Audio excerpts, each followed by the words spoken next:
Welcome back once again in programme सुबह का सितारा। तो नाजरीन, आपके लिए जो सेगमेंट हमने डिज़ाइन किया है इसके पीछे एक बड़ी ख़ास वजह है, और वजह ये है कि हम देख रहे हैं कि कितनी सारी जो बीमारियां हैं हमारे यहाँ वो बढ़ती चली जा रही हैं, एक से बढ़कर एक, और डिफरेंट नाम बीमारियों को जिनको हम जानते भी नहीं, समझते भी नहीं, ओवर द ईयर्स वो सामने आ चुकी हैं। फिर एक बात जो कि हर डॉक्टर, हर फिजिशियन मुसलसल कहता है कि जो हमारी ईटिंग हैबिट्स हैं, हमारा जो लाइफस्टाइल है वो बड़ा मुतासिर हो रहा है। अच्छा, अब ऐसे में एक शख्स जो कि ये इस बात को समझ भी लेता है कि मुझे अच्छी ग़िज़ा लेनी है या मुझे अच्छा खाना खाना है, लेकिन हम इस बात को मेक श्योर कैसे करेंगे कि जो फल और सब्ज़ी हमारे घरों तक पहुंच रहा है वो बिल्कुल प्योर है, ऑर्गेनिक है, किसी केमिकल या स्प्रे से पाक है। तो इस बात की गारंटी हमें कोई नहीं दे सकता। बहुत सारी सोशल मीडिया पर हमने ऐसी वीडियोस भी देखी हैं जिसमें हमें पता चलता है कि किस तरीके से जो स्प्रेज हैं वो कुछ सब्जियों पे किए जाते हैं। बहुत सारे ट्यूटोरियल वीडियोस ऐसी बनाई गई, बताया कि जो ख़ास किस्म के ये कुछ फल हैं इनको आप गर्म पानी में इतनी देर रखें तभी ये जरासीम या केमिकल या स्प्रे से पाक होंगे। और अगर आप सोचें कि कुछ घरों में अगर कुछ लोगों की ये हैबिट ना हो सब्ज़ी या फल को अच्छे से क्लीन करने की या धोने की, तो वही केमिकल स्प्रे और ना जाने क्या क्या आप खाने के साथ ले रहे हैं और कितनी सारी बीमारियों को आप अपने अंदर पाल रहे हैं। तो ऐसे में जो एक ब्लेसिंग है, आई एम श्योर कि एक बड़ी अच्छी एक्टिविटी भी है, एक बड़ा अच्छा मशगला भी है जो इंसानी जहन को भी तवाना रखता है, और वो है किचन गार्डनिंग का। अच्छा, अब हम किचन गार्डनिंग से जब पहले, आज से कुछ अर्सा पहले की बात करते थे तो हमारे जहन में आता है घर में जो है वो सब्जियां या फल उगाए जाए तो उसके लिए आपको एक बहुत बड़ी स्पेस की ज़रूरत है। अगर बड़ा लंबा चौड़ा आपके पास एक लॉन होगा, घर का एक ऐसा हिस्सा होगा जहाँ पे आप फार्मिंग कर सकते हैं, तो ही ये पॉसिबल है। लेकिन ट्रस्ट मी, अगर आपके पास कोई लॉन नहीं है या कोई घर का बहुत बड़ा ऐसा हिस्सा एक्स्ट्रा मौजूद नहीं है जहाँ पे आप सब्जियाँ या फल उगा सकें, तो ये काम अब बहुत आसान हो चुका है, क्योंकि आप अपने किचन में भी इसको अब पॉसिबल कर सकते हैं। और कैसे कर सकते हैं ये हमारे जो एक्सपर्ट हैं वो हमें इस हवाले से टिप्स देंगे। हमारे साथ मौजूद हैं जनाब CEO green gardens Javed Iqbal साहब, जो कि किचन गार्डनिंग ट्रेनर भी हैं। अस्सलाम वालेकुम and a very good morning. वालेकुम अस्सलाम। कैसे हैं आप जावेद साहब? मैं ठीक हूँ जी, अल्हम्दुलिल्लाह। अच्छा, सबसे पहले हमारी रहनुमाई फरमाइएगा और हमारे देखने वालों की किचन गार्डनिंग या फार्मिंग एक्चुअली है क्या? आपने बड़ा अच्छा इंट्रो में बताया कि बेसिकली जो हम घर में सब्ज़ी खाते हैं या बाज़ार से लाएंगे या हम घर में उगाएंगे। अगर हम घर में उगाएंगे तो इसी को किचन गार्डनिंग कहते हैं, वेरी सिंपल। और आगे हम इस पे बात करेंगे कि हम कैसे कर सकते हैं, क्या वाकई जिस तरह आप कह रही हैं कि इतना बड़ा लॉन चाहिए, इतनी ज़्यादा सारी क्यारियाँ चाहिए, कि इतनी एफर्ट चाहिए, हम इस पे टिप्स बताएंगे लोगों को कि जी कैसे इजीली हम इसको मैनेज अच्छा, कर सकते छोटे स्पेस में या किचन में किचन फार्मिंग या किचन गार्डनिंग दोनों इसको कहा जा सकता है? हैं। किचन गार्डनिंग कह लें, किचन किचन गार्डनिंग फार्मिंग कह कह सकते हैं। लें, घर में ठीक सब्जियां है। ग्रो करना कह लें। अच्छा, ये कॉन्सेप्ट वेस्ट से आया है वैसे हमारे यहाँ, क्योंकि मैं वहाँ पर लोगों के छोटे छोटे फ्लैट्स या घर होते हैं ना। आई एम श्योर कि कुछ अरसे से ये लोग बहुत ऑर्गेनिक खानों की तरफ जा चुके। हमें फ्रोज़न फूड पे और टिन आइटम्स पे लगा के जितना भी गोरा है वो सारा ऑर्गेनिक फूड पे शिफ्ट हो चुका है। बिल्कुल आप सही, ये भी बात किसी हद तक ठीक है, लेकिन हम अगर अपना रूरल कल्चर देखें, आई बिलोंग टू विलेज, तो हमारे यहाँ घर में अंदर सब्ज़ी ना उगाना इसको मायूब समझा जाता है। मतलब आप किसी के घर में जाएं और कहेंगे आप बाज़ार से सब्ज़ी लाते हैं, इट्स वेरी ऑड थिंग।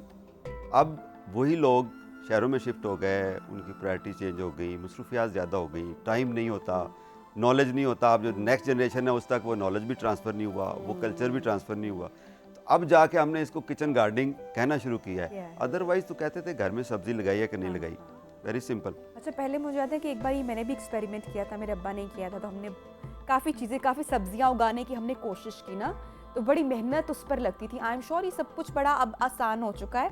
और किचन गार्डनिंग की अगर हम बात करते हैं तो हम कम स्पेस में कौन कौन सी सब्जियां या फल या क्या क्या उगाया जा सकता है?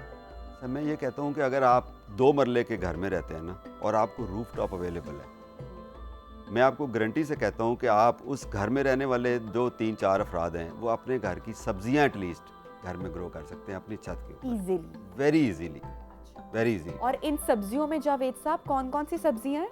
देखें, इस वक्त अभी सर्दियों की सब्जियां लगेंगी और मार्केट में इस वक्त जो अवेलेबल सब्जियां हैं वो गर्मियों की थी जो अभी आखिरी मराहिल में है, ठीक है।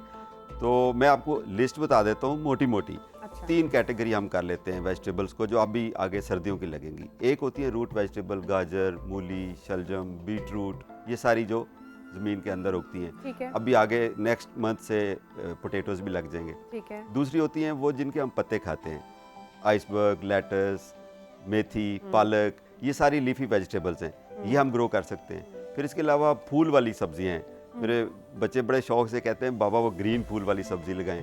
ब्रोकली आप देखें सुपर फूड है, यस। इजीली आप घर में ग्रो कर सकते हैं। कॉलीफ्लावर कर सकते हैं, बंद गोभी कर सकते हैं, ये सारी वेजिटेबल आप कर सकते हैं। इसके अलावा आप चिलीज लगा सकते हैं, कैप्सिकम, रेड, ऑरेंज, बहुत सारी अब वैरायटीज़ आ गई अच्छा हैं। जावेद साहब, अब बहुत सारे लोग सोच रहे होंगे कि क्या ये एक महंगा शौक है या फिर इसको ये इजीली अफोर्डेबल है। तो बीमारी पालने से तो अच्छा है कि शौक भी ऐसा हो जो कि आपकी सेहत को तो डैमेज ना करे ना। तो मैं आपको एक एग्जांपल देता हूँ। ये सीड पैक्स हैं, जी। लकीली हमारे पास मौजूद हैं। ठीक है। अब लेट्स से कि ये मेरे पास है जी, ये लाल मूली का ठीक है। सीड पैक है। ओके। अब अगर ये 100 पीस का है और इसके अंदर 100 बीज हैं, ठीक है। तो आप खुद कैलकुलेट कर लें कि वो हमें एक कितने का पड़ेगा। बाज़ार में जो इसकी मार्केट वैल्यू है वो आप देखें, वो इससे 5 गुना ज़्यादा आपको चीज़ महंगी मिलेगी। अब सिर्फ बैरियर ये है कि आपने इस सीड को मिट्टी के अंदर लगाना है, पानी देना है और इसको फल तक, हार्वेस्ट तक कैसे लेके जाना है। इस बैरियर को तोड़ने वाली बात है। मैं अक्सर कहता हूँ कि गार्डनिंग 3 चीज़ों का नाम है, मिट्टी, पानी और बीज। बाकी तो नेचर ने उगाना है उसको, उस क्लाइमेट को आपने देखना है। अभी सर्दियों में आप गर्मियों की सब्जियां नहीं लगा सकते, सर्दियों में सर्दियों की लगा सकते। इतनी आपको गाइडेंस चाहिए। ठीक है। यूट्यूब, गूगल, इतना सोशल मीडिया होने के जी। बावजूद अगर आप ये कहें कि मुझे गाइडेंस अवेलेबल नहीं है या मुझे कोई इसकी लीड नहीं मिल रही, तो तो इसका ये मतलब है आप खुद काहिल हैं आप फिर खुद करना नहीं नहीं चाह चाहते। रहे। अच्छा, मैं ज़रूर और भी दिखाना चाहूँगी जी। सीड्स कौन कौन से, लेकिन मैं उससे पहले ज़रूर चाहूँगी कि आप रोशनी डालें इस बात पे कि जो हम ऑप्शन नहीं है ना, हम लोग इतने अवेयर नहीं हैं। बहुत से लोगों को पता भी नहीं कि जो सब्ज़ी या जो फल हमारे पास आ रहा है और जिस दौर में हम लोग जी रहे हैं, उस पे ना जाने कौन कौन से स्प्रेज हैं या कौन कौन से केमिकल हैं या क्या क्या मिलावट है जिस खाद में पानी डाला जा रहा है। तो हम एक तरह का जहर ही खा रहे हैं या बीमारियां पाल रहे हैं। क्या कुछ होता है? आपने भी इस पे पूरा स्टडी, आपकी बड़ी रिसर्च है इस पूरी फील्ड पर। अब यकीन जाने, सोच के ना बंदे को खौफ आता है। जब आप खेतों में जाते हैं तो केमिकल के अलावा कोई फसल नहीं उग रही। इवन गंदम, चावल, मकई, आपकी आलू हैं, सब्जियां हैं, सब केमिकल है। यूरिया है, डीएपी है, खादें, बहुत सारी वैरायटीज़ हैं इसकी। तो केमिकल डालते हैं तो उससे आपकी यील्ड अच्छी होती है। कौन किसान चाहेगा कि वो केमिकल कम डाले या ना डाले और यील्ड कम ले? उसने तो मुनाफा कमाना है। अच्छा, उसके बाद अगला जो चैलेंज होता है वो होता है इंसेक्ट्स का। पेस्ट बहुत सारे हैं। अब फसलों के जो पेस्ट हैं वो हमारी सब्जियों पे आ जाते हैं। अब उसको करने के लिए सिंपल तरीका यह है कि जहर स्प्रे कर दे। अच्छा, जब जहर, अब देखें सबसे एक्सपोज जिस तरह कॉलीफ्लावर है, फूल गोभी है या आपकी ब्रोकली है, आप सोचेंगे इसके ऊपर अगर स्प्रे किया है लास्ट नाइट और अगले दिन वो आपको तोड़ के फ्रेश, आपको तो देखने में पता नहीं है ना, और इवन जायका भी उसका नहीं होगा। और आप उसको कितना धो लेंगे? वो जो आप कह रही थी ना कि उसको गर्म पानी में प्रोसेस कर लें, सारा कुछ कर लें, इवन देन। अच्छा, आप देखें कि 80% जो है ना वाटर कंटेंट है हर सब्जी के अंदर। सही। 80%। हमारे आउटस्कर्ट्स में, अब कोई भी शहर है जिस तरह लाहौर है, आप इसके आउटस्कर्ट्स में जाएं तो आपको सब्जियां मिलेंगी। उसकी ठीक है। रीज़न है कि पेरिशेबल है, बिल्कुल। टाइम कम लगता है, मंडी में पहुंच जाती है, हमारे तक पहुंच जाती है। तो जो हमारा वेस्टेज वाटर है वो सारा का सारा आउटस्कर्ट्स में होता है, हमारे शहरों के बाहर होता है। और जो उससे ज़्यादा डेंजरस है ना, वो है हमारा इंडस्ट्रियल वाटर। उसके अंदर जहर होता है, वो उसको प्योरीफाई नहीं कर सकते। नेचर इसको ये प्योरीफाई। जावेद साहब, जब इस तरह का फल सब्जी हमारे घर आता है तो हम क्या उसकी जिस तरीके से क्लीनिंग करते हैं, ऐसा तो नहीं है ना कि लगे किसी रहते हद हैं? तक कर सकते किसी हैं। हद तक कर किसी सकते हद हैं तक। ना। तो वो काफ़ी पार्टिकल्स तो उस पर रह भी जाते हैं। सबसे ज़्यादा क्या आप कहेंगे कि जहरीला ऐसा कौन सा फल है या सब्जी है जिस पे बहुत ही आप समझते हैं कि क्लीनिंग भी नहीं हो सकती? जैसे स्ट्रॉबेरी की अगर मैं जिक्र करूँ तो स्ट्रॉबेरी को कहते हैं कि क्लीन करने का भी एक प्रॉपर मेथड है कि आप गर्म पानी में उसको रख छोड़ें कितनी देर तक, और उसमें शायद क्या चीज़ ऐड करेंगे फिर उसके बाद जाके वो, क्योंकि उसमें छोटे छोटे छोटे छोटे जो उसके वो होते हैं, जो स्ट्रॉबेरी का एक स्ट्रक्चर है, जी, पोर्स होते हैं पोर्स उसमें। होते हैं, तो वो उसको क्लीन करना प्रॉपर वे में बड़ा मुश्किल है। तो आप क्या समझते हैं कि ऐसा सब्जी या फल कौन सा है जिसको बहुत ही गलाजत भरा पानी दिया जा रहा है, जिसकी खाद में मिलावट है, जिस पर स्प्रे केमिकल्स हैं, और वो तो एक बिल्कुल हम जहर ही खा रहे हैं? अच्छा, ये जो क्लीनिंग का प्रोसेस है ना, ये जो अनहाइजीनिक प्रोसेस है उसको तो ये साफ़ कर सकता है, उसके लिए तसल्ली हो जाएगी।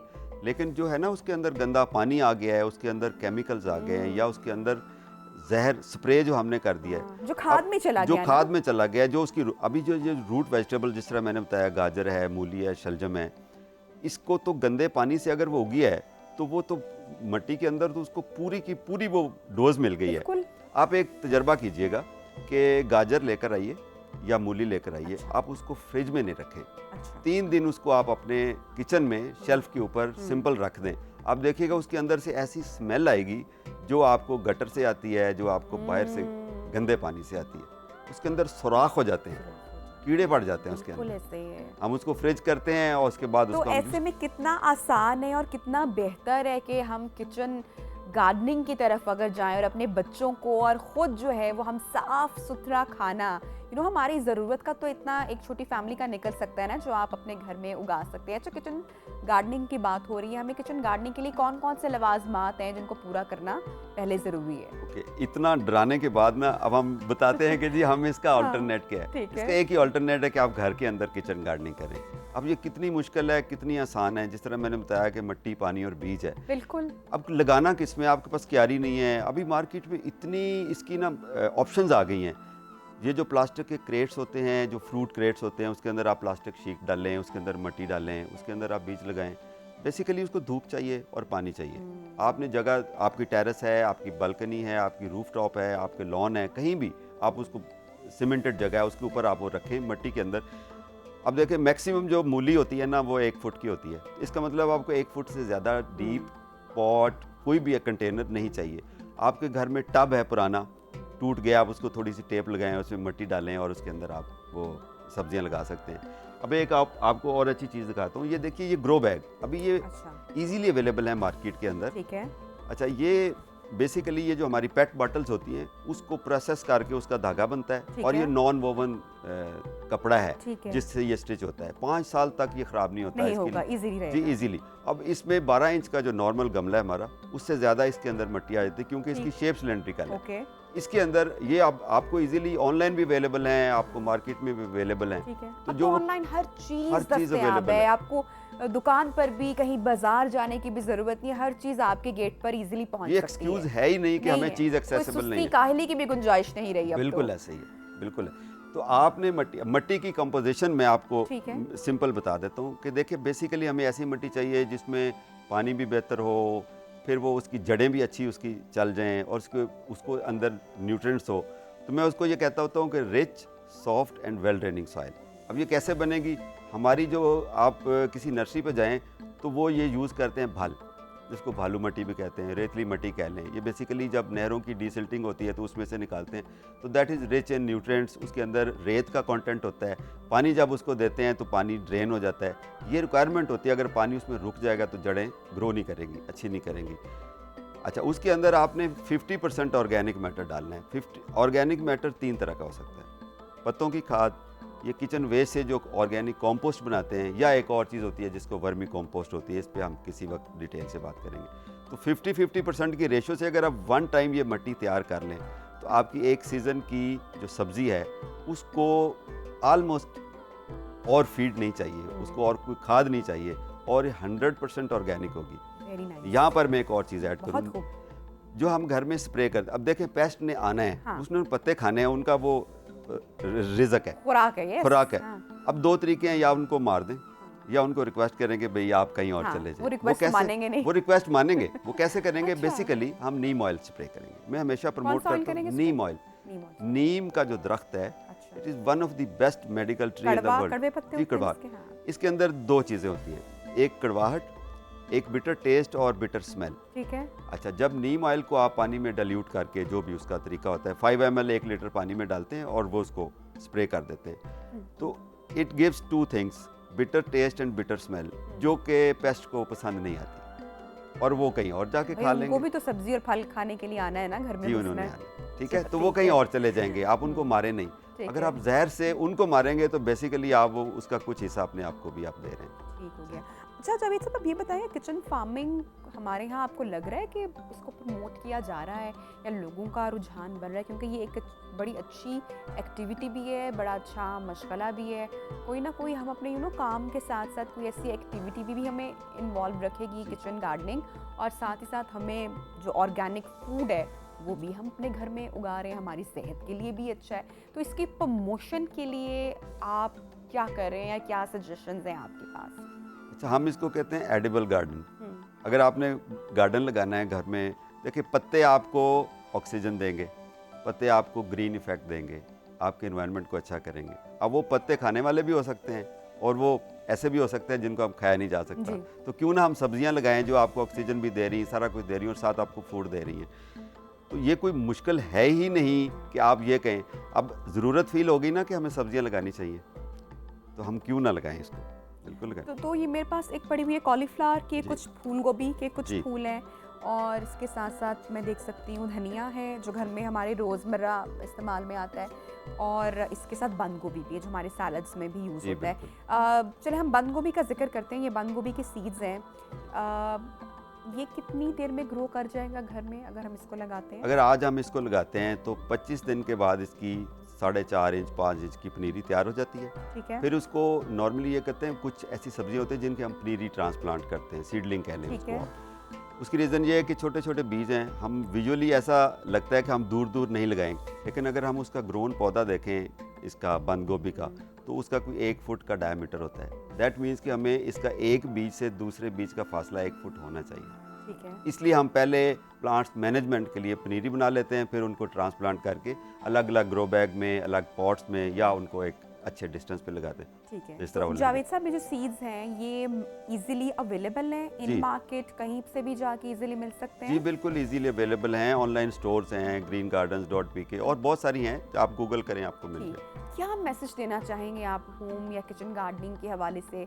अक्सर लोगों को लगता है कि बड़ा मुश्किल काम होगा, डेली ख्याल करना पड़ेगा, पानी करना पड़ेगा, धूप से बचाना पड़ेगा, जगह देखनी पड़ेगी। तो जो लोग इस उलझन में फंसे हुए हैं उनको आप क्या मैसेज देंगे? अच्छा, हमारा ना एक सोशल मीडिया पे, मैं चूँकि ज़्यादा इसको प्रमोट करता हूँ, ग्रुप है, उसमें कोई 2,22,000 मेंबर हैं ग्रीन गार्डन्स के नाम से। आज से 3 साल पहले ये रुझान नहीं था या बहुत कम था, अब इतना ज़्यादा रुझान हो गया है। पढ़े लिखे लोग, समझदार लोग, वो कहते हैं कि हम बाज़ार वाली सब्ज़ी या अफोर्ड नहीं कर सकते या हम खाना नहीं चाहते। अवेयरनेस बहुत सारी आ गई है। तो वो जो आपने कहा ना कि कितने लोगों में ये अब ट्रेंड आया है, मुझे लगता है ये बहुत एनकरेजिंग है, बहुत लोग करना चाहते हैं उसको।